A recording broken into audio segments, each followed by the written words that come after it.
In this video, I'm going to show you when to use recursion and when to use a for loop. So this is just an introduction, defining what is a recursion. A recursion is the ability of a function to call itself.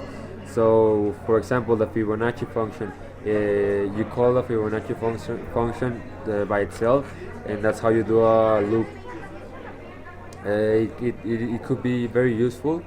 For example, as I had mentioned, in the Fibonacci sequence, you have that index 0, index 1, return index. The Fibonacci function calls itself here and here by subtracting 1 and 2 to get this Fibonacci function.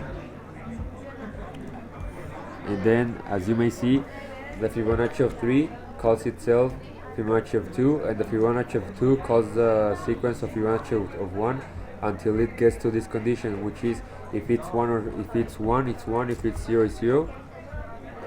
So imagine, if you have a Fibonacci of 5, the 5th is going to call the 4, and the 4th is going to call the 3rd, and the 3rd is going to call the 2nd, and then until it goes to the 1st or 0, and it's going to call itself, and that's how you end the recursion. But imagine that you want to call the Fibonacci of 1000.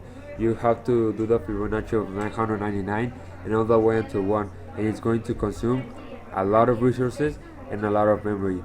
That's why in these cases where it will be very useful to use a for or while loop, which will be faster and maybe consume less resources. So as you can see, the loops and the recursion, they all depend on what you want to do.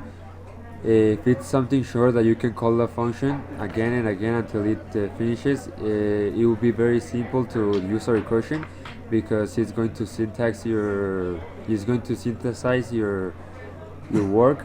But if it's something very long and you have to do a lot of procedure and there's not like a sequence, then you can use a for or while loop. It all depends on what you want to do. So first you have to define that and then do the loop or recursion.